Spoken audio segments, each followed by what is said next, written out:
Welcome to the Full Audio Books Short Stories channel. The author, Sandy Ingram, holds the print, digital, and audio rights. I was in a terrible fit of loneliness after my brother and cousin were taken by the colorless men. Our African villages on the shores of Africa proved to be a great place for the kidnapping of my people by the ones who came in the night. I would not learn until later that the people in my village were being taken as slaves to work in the New World. I am Gimbya, the youngest sister of Mutombo and the daughter of the Mandingo tribal chief.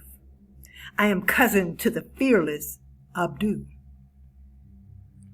Our African tribe was restless and wanted to know more about the colorless men who took members of our tribe to the dark ship just offshore. There was unrest until finally the elders called a meeting to soften the spiritual wounds of the tribesmen whose children had disappeared in the night. It was believed that the chief was in some way responsible. There was no real proof of my father's involvement in the tribe members' disappearances. I am the chief's youngest daughter. I was warned by my mother, the chief's fourth wife, to stay away from the crowds in the village and to make myself seldom seen and never heard. My mother was concerned for my safety, as were my aunts and uncles on my mother's side. I was never really liked by the villagers because I was born with satin black skin and green eyes. It was said that I stole the tiger's eyes and was never to be trusted. I'm an African princess who never stood a chance of gaining recognition as a royal, even though I have royal blood running through my body. Little did I realize I was chosen to carry the African royal bloodline into the New World. Mutombo is my half-brother and my father's firstborn. My cousin Abdu is the son of my father's only brother. I missed them terribly and often thought about swimming out to the mysterious ship to find my older brother and trusted cousin, but never had the courage.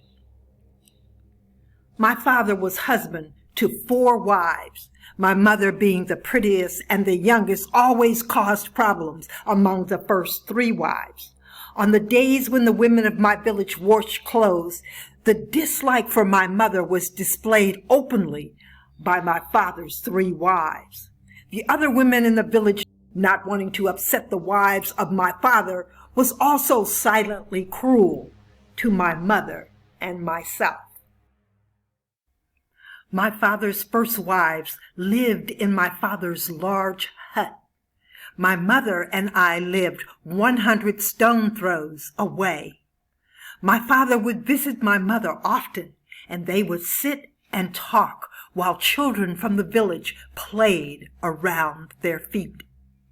My father always seemed relaxed and happy when he was with my mother. When I would see my father at village ceremonies, he seemed different. He reminded me of the old men who cared for no one. I could tell you more about my village and my father, but my memories have faded. I was a young girl when I left my village to join a colorless man who came in the night. To this day, I'm sure my father's 3 wives told of my whereabouts and offered me up to the colorless man in the darkness of the night. I'm told that my journey across the seas was nothing like the tribe members before me. I didn't travel in the hull like the others. I slept in a small room just down the hall from the captain's main quarters. I was given what I now know to be a soup and a small cloth in which to clean my body each day. My one meal a day was the highlight of my day. During the evening, I was forced to lay with the captain until he returned to his private quarters late in the night. The journey across the high seas was fierce and took many days. I often felt sick from the motion of the sea, but managed to keep my food down. The area between my legs was bruised from the captain forcing his way into my private area. On many nights, I became angry with myself because I enjoyed the feeling that I got after the captain humped up and down on me for a long time. I felt sensations from all parts of my body and grew accustomed to enjoying these feelings. I learned English during the journey from Ayo, who was given the name John. He was one of the African helpers aboard the ship. John would deliver my one meal a day. More importantly, John told a story of a young African warrior who helped the colorless men to calm the high seas and reach the new land. They called this young warrior Mutombo, but his name was pronounced Motombo in the New World. I did not tell John I was Mutombo's half-sister. I couldn't risk sharing the fact that I was the daughter of the chief of the Mandingo tribe. Not all the warriors were liked by all the people. I inquired about Mutombo's whereabouts and was only told that his ship had retired to a place called England after the new law abolished slavery. The ship I was aboard was making its last journey across the seas, against the law, I might add.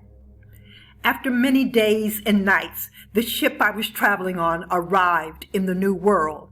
It was a full moon which shed light on this foreign land. One of the captain's colorless men secretly guided me off the ship to the shore. As I stood ashore, I watched as the men tied the ship to the land, using a long braided cord, which I later learned was a rope. While I stood on the land of this new world and waited for the captain, I could hear the men talking.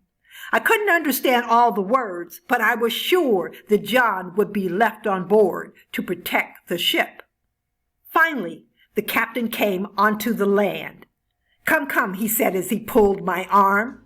I quickly turned and followed him in silence. The captain rode a horse while I walked behind him. I walked for what seemed like days. My feet bled from the rough path beneath my feet. My throat was dry from lack of water, and with no toilet breaks, I smelled from my own urine. I felt faint, like I didn't or couldn't walk another step when we finally reached a small hut that was built from what looked like the trunk of the trees. It reminded me of my small cabin aboard the ship. The captain got off his horse and helped me into the small cabin. It was dark inside, and had it not been for the full moon, I would not have been able to see the small cot in the corner of the room. "See the small house out back?" He was growing impatient with me, I could tell. I looked out the opening of the cabin, which had no covering. I saw a tiny little house. "That's the outhouse. Do you understand?" he asked. I repeated the word, outhouse. "The toilet. That's the toilet," he said again, as he wiped his bottom to show me what he meant. I smiled and said, "The toilet, the outhouse." The captain turned and left the cabin. I listened to the sound of the horse's hoofs until I could no longer hear them. I felt alone, but not lonely. I looked up into the sky and gazed at the stars, wondering if my mother was doing the same. I wondered if she would ever be at peace again. Surely the strife between she and my father's other 3 wives would continue. I shut the door to my cabin and sat in my first chair and cried. As the tears rolled down my face, I could hear my father's words. You are African royalty. You will always hold your head high and never give words to the unwise. All that you need will be brought to you. My father's words comforted me, and I laid my head on the table and closed my eyes. I awakened to a soft knock at the door. Miss Leola, Miss Leola, I have breakfast for you.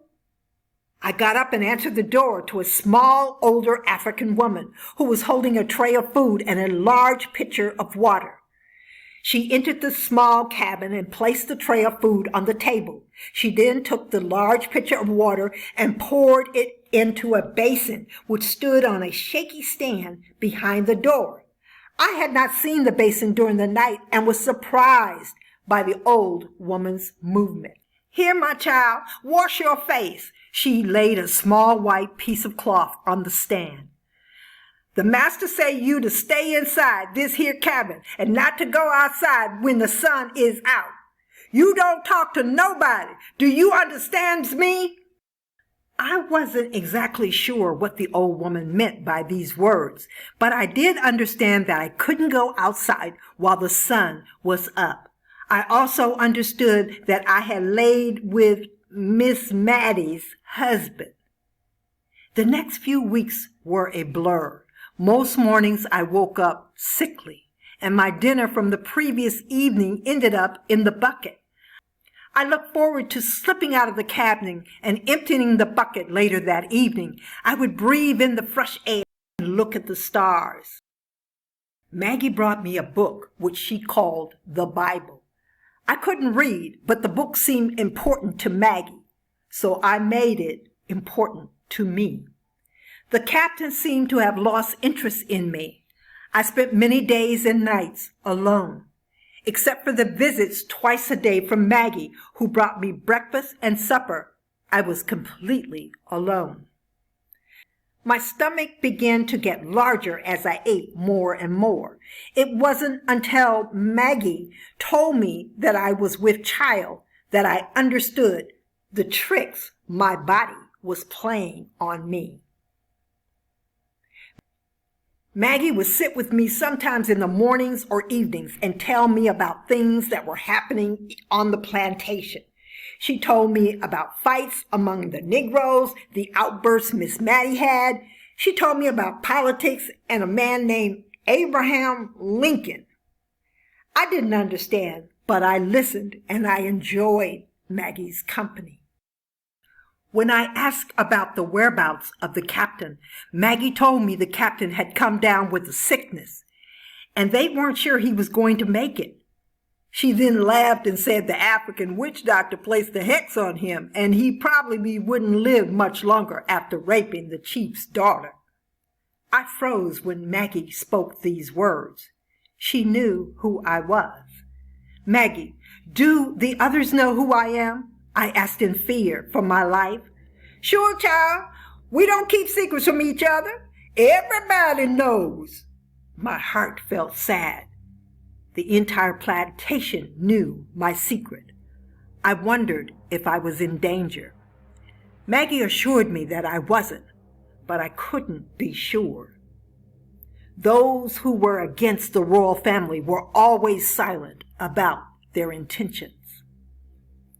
Later that same week, in the middle of the day, Maggie came running to my cabin. She was almost out of breath and gasping for air as she spoke. Miss Maddie knows about you and your condition. She is threatening to have you beaten to death. A man will come for you. He take you away. I won't be coming back. That way Miss Maggie not know which cabin be yours. Maggie thought for a moment and then softly said, The captain passed on to heaven at daybreak. Miss Mattie turned and looked both ways before she ran back across the field. I watched with tears in my eyes as she hurried away. Once she reached the top of the ridge, she never once looked back. I knew I would never see her again. Earlier that morning, I washed my outer garments and placed it on the back of the chair to dry. Even though it was almost too small for me and still slightly wet, I put it on, brushed my thick hair with the brush Maggie gave me. I was concerned about the visit of this man who was coming to my cabin. I wondered, where would he take me? Out of fear and the need for comfort, I opened the book Maggie gave me. I couldn't read the words, but having it open made me feel safer. "Miss Leola?" I heard a man's voice calling my name. I opened the door and there stood one of the prettiest men I have ever seen. He was tall with broad shoulders and olive-toned skin. His hair was black and wavy and didn't have the tight curly twists that most of us had. He wore a shirt that was open down to his belly. I could see he was in fine shape. He displayed a wide grin, the same kind of grin my half-brother Matumbo had when he got caught doing something he wasn't supposed to be doing. Yet this man reminded me of a colorless man. His nose was different than ours. Gabriel was his name. Gabriel was the bastard child of the plantation owner from down the road. The plantation owner's wife kicked him off the plantation just as Miss Mattie was going to do to me. Gabriel told the story of Abraham, Sarah, and Hagar and their 2 sons. Sarah made Hagar and her son Ishmael go away. All the colorless women in the area were doing the same thing to the slave master's children born to a slave. The captain confessed to his wife about me in hopes of getting rid of his illness. Instead, he died, or Miss Mattie killed him. Gabriel came to help me leave the plantation before Miss Mattie could beat the captain's unborn child out of me. Gabriel's father owned the plantation 2 houses down. He loved his son according to Gabriel. His father gave him a horse, a wagon, and $500 and a letter for his cousins up north. $500 was a lot of money in them days. Gabriel's mother had instructed him to make sure that he was safe. "Where we going?" I asked Gabriel, using my soft voice. "We going to Chicago, Miss Leola. We going to Chicago. It's a place up north where I'm going to meet up with my kin on my father's side. My family bought into a bank called the First National Bank of Chicago. My uncle said I can work for the bank when I get up north." Gabriel loaded up the small table and chair along with the cot into the back of the wagon. We shared some sweetbread before we loaded ourselves into the wagon and headed north. We traveled for days on what seemed like an endless journey. The bumpy ride made me sicker, and after 5 days and nights, we had to stop in the dense wooded area because I developed a high fever and an illness in my belly. We weren't close to a town, so my illness would either be healed or kill me in the darkness by the side of the road. Gabriel made a camp for us. I struggled to eliminate what was in me out of me. Not yet formed, the seed which I carried passed out of me on the 2nd morning after we made camp. I felt weak, yet somehow knew I would survive. Blood was everywhere, and I felt faint and lifeless. Gabriel insisted that I eat dozens of cranberries to help ward off what he called infection. He gave me spring water from a few stone throws from our camp. He held me closely while I sweat through a terrible fever and bled out into the leaves he placed under me. On the 4th day, I felt better, and Gabriel bathed me using the fresh spring water. He was gentle and patient as he used a small cloth to wipe around my breast and between my legs. It was like he was wiping the captain's scent from my body. I'm not sure if it was then or after we arrived in Chicago that I developed a strong liking for the man called Gabriel. His dark eyes and olive-toned skin was a beautiful contrast with my black skin and my hazel green eyes. We washed my only clothing in the spring water and waited for them to dry. Gabriel wrapped me in several large leaves from the tree and tied it from a stem from the tree to cover my naked body. While my garments were drying, Gabriel showed me a one-page newspaper he picked up back at the cafe on the road. The newspaper was for colored folks only, and Gabriel felt really proud that he could read. To show his love and affection for me, he began to teach me how to read. He read the newspaper to me and showed me the one picture. The article talked about how slavery was ending, but masters in the South were still treating the Negroes like slaves. As I looked toward the bottom of the newspaper, I saw the symbol for the Mandingo tribe of Africa. I asked Gabriel to read what it said. By Abdul M.T. I cried with joy silently and asked Gabriel to repeat what he said. I knew I found Abdul, my trusted cousin. I knew from within I would find Matumbo. I just had to get to Chicago safely and contact Abdul. My garments dried quickly as I laid in the back of the wagon out of sight. There were fewer questions from other white men on the road about our travels when I was out of sight. Gabriel could pass as a colorless man most of the time, especially when he slicked his hair back. The ride seemed much smoother as we got closer to Chicago. Our arrival in Chicago wasn't what we expected. It was like attitudes and patterns from the South had already arrived before we even got there.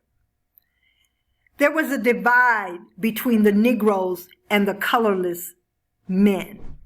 We checked into a hotel for colored people because Gabriel's family didn't want a Negro staying in their home.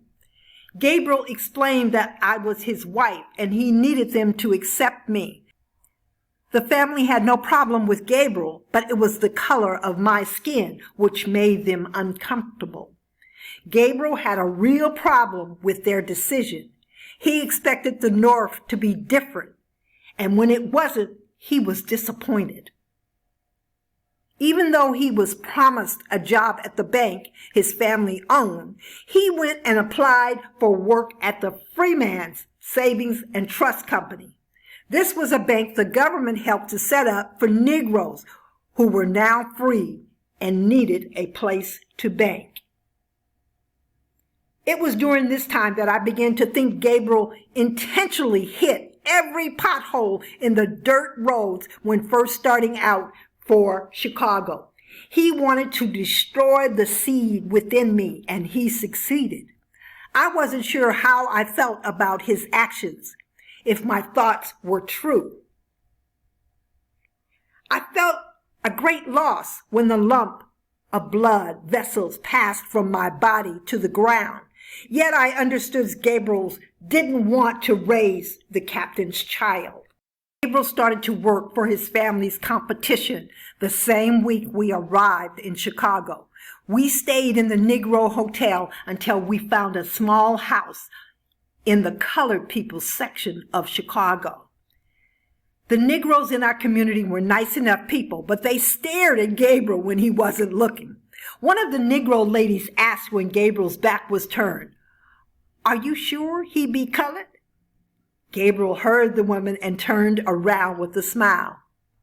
"My mother is an African and my father is white. I am colored." The lady must have shared Gabriel's comment with the entire community because he never had a problem from that day on. Colored people from the community and even the church would come to him for help in reading important papers. Gabriel could read and write well. He continued to help me to learn to read and write on evenings when he wasn't too tired. Gabriel helped me to pen a letter to Abdul. I was surprised at how fast Abdul responded. He was so happy that I was safe in Chicago. He promised to visit in the spring and said Motumbo was in a place called London. Gabriel explained that London was across the waters, a long way from Chicago. He promised to see if he could get a mailing address for Motumbo.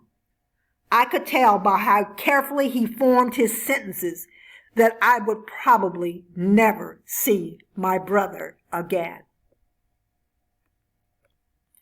During the second winter after we arrived in Chicago, I gave birth to a beautiful baby boy. I couldn't believe I could give birth to a child after Gabriel shook the captain's child from my womb. He used the wagon to do his dirty work. I could tell he ran over every bump in the road. The gods favored me, and I was given another chance to become a mother. We named the child Gabriel, M. The M standing for my brother, Motumbo.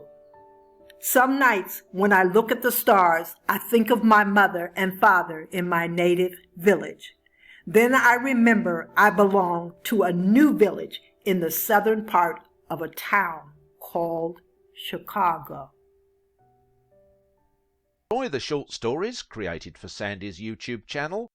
Please subscribe and hit the bell to be notified when new audiobooks are uploaded.